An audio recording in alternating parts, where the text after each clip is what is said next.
In this video, I will talk about unit conversions. Unit conversions are done with the help of conversion factors. A conversion factor is defined as a ratio of the same quantity measured in two different units that is equal to 1. So let's give an example of a conversion factor. Let's take the length of 1 meter, which also can be presented as 100 centimeters. So then if I take the ratio of 1 meter to 100 centimeters, since those two measure the same length, that ratio is equal to 1. Or I can also take the ratio of 100 centimeters to 1 meter, that is also equal to 1. So then I can use one of those two conversion factors to convert from one unit to the other. Let's convert 20 centimeters to meters. So here what it's important to understand is that we're converting from centimeters, which we are going to refer to as the old units, to meters, which we are going to refer as the new units. So in order to do the conversion factor that I will use must have the old units, centimeters, in the denominator so that I can cancel the old units. And so by this logic, I will multiply 20 centimeters by the ratio of 1 meter to 100 centimeters. I have the old unit centimeters in the numerator here and in the denominator in the conversion factor. So they will cancel out. And what is left is only the new units. So now let's do the calculation of the result. So we have 20 divided by 100. The units that are left after canceling the units of centimeters are meters. And so the final result of this conversion is that 20 centimeters are equal to 0.2 meters. So the general idea of how conversion factors are constructed and used is that you first must identify what is the old unit, what is the new unit after the conversion, and then make your conversion factor so that the old unit is in the place where it can be cancelled with the old unit in the original quantity. On the previous slide, I discussed a simple conversion of one quantity from one unit to a different unit. However, several conversion factors can be stringed together to perform a conversion from one unit to another unit that are not separated by one conversion factor. For example, in the previous example, I showed a conversion from centimeters to meters, but I can use several conversion factors to convert, for example, from kilometer to millimeters.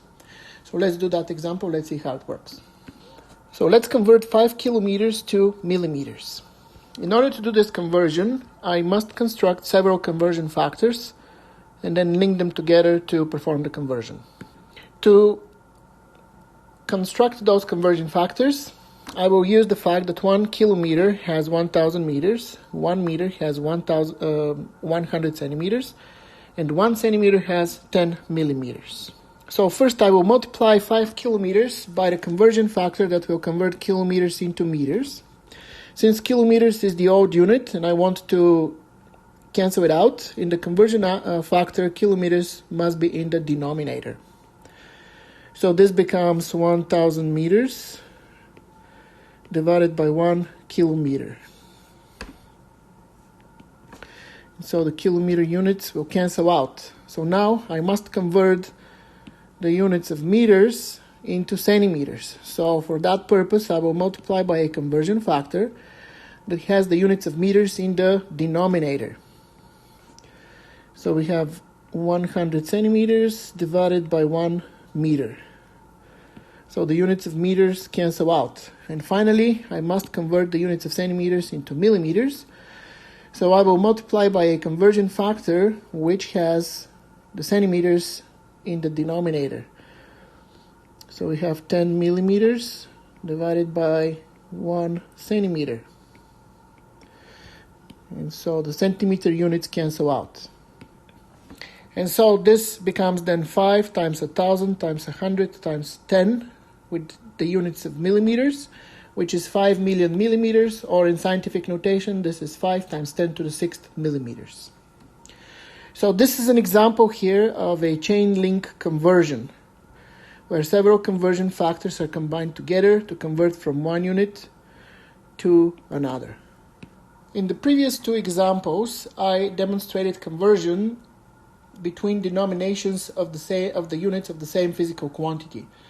Now let me give you examples of conversions, simultaneous conversions of units of two different physical quantities.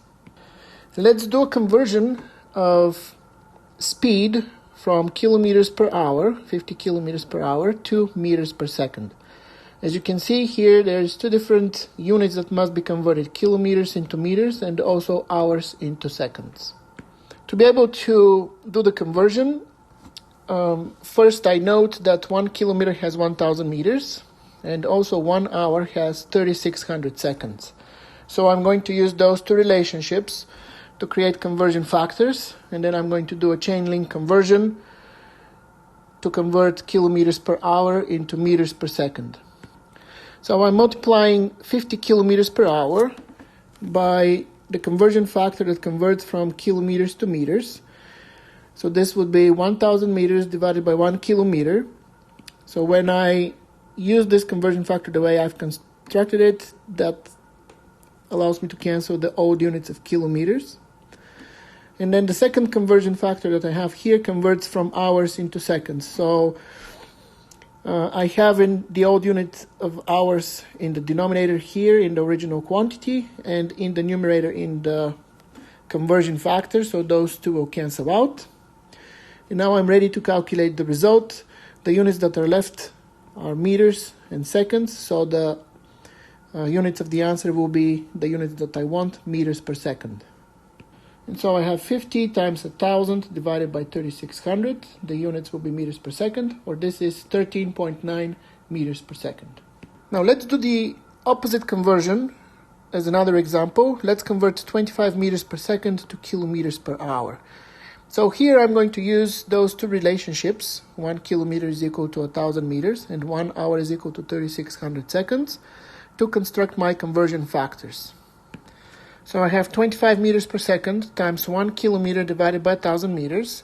This conversion factor is going to convert the meters into kilometers, so the units of meters will cancel out. And then I multiply that by 3,600 seconds divided by 1 hour. That conversion factor will convert the seconds into hours. So the units of seconds cancel out right here.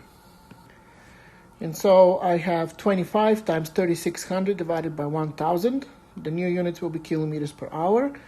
And this gives us 90 kilometers per hour. So those are two examples of simultaneous conversion of units of different quantities. One is from kilometers per hour to meters per second, and the other example is in the opposite direction from meters per second to kilometers per hour.